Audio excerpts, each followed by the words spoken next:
Vamos a conocer los datos de la asesoría jurídica del Ayuntamiento de Zaragoza para personas que han sufrido ocupación ilegal. Alex. Muy buenos días de nuevo. Pues así es, ya se han presentado esos datos, ese informe de la asesoría jurídica frente a la ocupación ilegal del Ayuntamiento de Zaragoza, y vamos a conocer esos datos de la mano del abogado Juan Salanova. Muy buenos días, Juan. Hola, muy buenos días. Hablamos de que en este pasado ejercicio, en 2025, han sido 85 las consultas. Sí, 85 las consultas, y respecto a los barrios, este año ha habido un alza muy grande en Delicias, que prácticamente el 30% de las consultas han sido de ese barrio. 70 han sido de propietarios de las viviendas y 15 de vecinos que se han visto afectados por las consecuencias de tener ocupación ilegal en sus casas. Hablabas de Delicias, pero ¿qué zonas son las que se producen este tipo de situaciones? Tanto en este año como en los anteriores del servicio, siempre es recurrente que tanto Delicias como Casco Histórico, seguido luego pues, de las Fuentes, de Torrero, de San José, son las que aglutinan la mayor parte de las consultas sobre ocupación ilegal. ¿Tenemos un problema? Con los datos en la mano y comparándolo con otras ciudades del entorno de población de Zaragoza, yo entiendo que Zaragoza estructuralmente no tiene un problema de ocupación ilegal. Pero dicho esto, hay barrios, determinadas zonas de Zaragoza, que sí lo tienen, y normalmente es lo que vemos en el servicio. Son varios los años que lleva en funcionamiento este servicio. ¿Cuántas han sido las consultas y cuál es el perfil de la persona que solicita ayuda?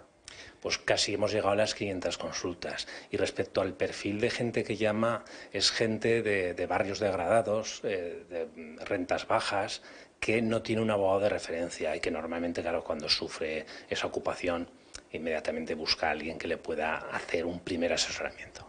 Pero además entiendo que también son personas que tienen dudas, aunque no hayan sufrido esa ocupación, por circunstancias que puedan suceder o en la zona o en el barrio.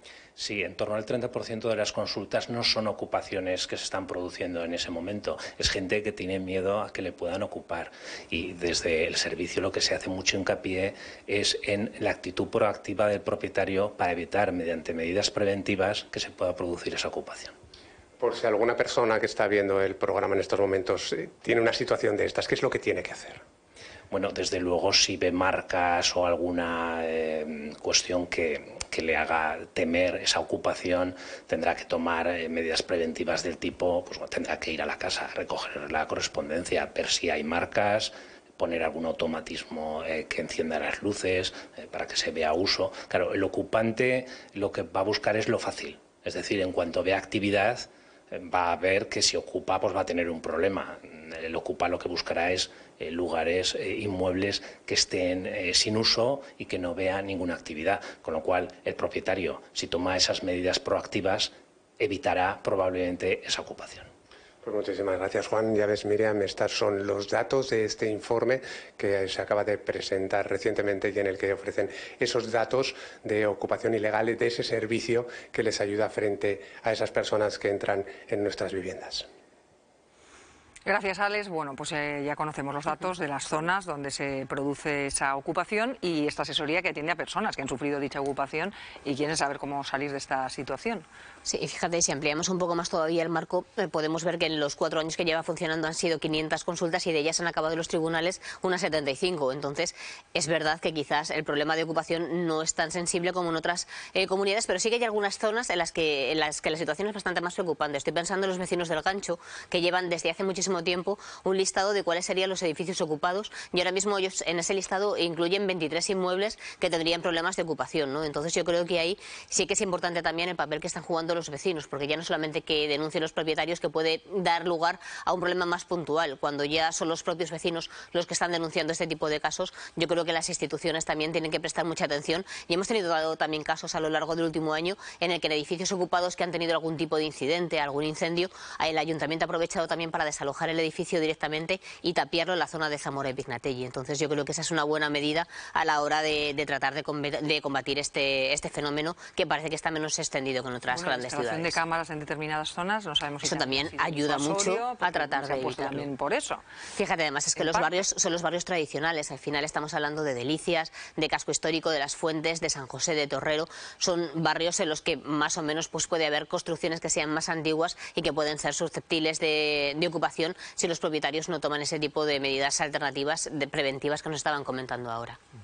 Son todos los años los mismos barrios y prácticamente se repite el número de casos. En 2025 han sido 85, que eran prácticamente los mismos. Decía Víctor Serrano que el año 2024. ¿Y esto qué quiere decir? Pues que la situación no va a más, tampoco va a menos, pero sobre todo eso, que no va a más, como están diciendo determinados partidos, y en este caso me estoy refiriendo, por ejemplo, a Vox, con todo el discurso que llevan en relación a la inmigración. Y decir sobre todo eso, lo que apuntabas, Mónica, que son los barrios más vulnerables los que siguen sufriendo, y que en el caso de El Gancho, por ejemplo, que lo tenemos aquí bien cerca, pues evidentemente se están haciendo cosas no a la velocidad que querrían los propios vecinos, pero bueno, gracias a esa presión vecinal que comentabas y a esa acción del ayuntamiento, poco a poco le están consiguiendo cambiar la cara. Marco. Yo siempre digo que el derecho a la vivienda no incluye el derecho a ocupar la vivienda del otro. Dicho esto, la ocupación no es un problema. Por lo que estamos viendo aquí, parece ser que en Zaragoza no es como en otras comunidades autónomas, pero realmente la ocupación es un problema porque los mecanismos que hay para recuperar tu vivienda son lentos y tediosos y costosos.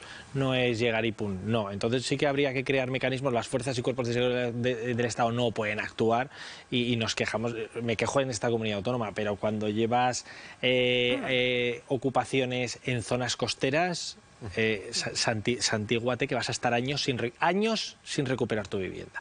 Dicho esto, se tendría que crear una normativa estatal un poquito más contundente y más eficaz, porque yo entiendo que haya gente que no tenga vivienda y tenga que ocupar una vivienda para vivir mínimamente digno y tenga un techo, pero lo que hablamos, sin menoscabar el derecho de la propiedad privada que tienes con tu otra vivienda.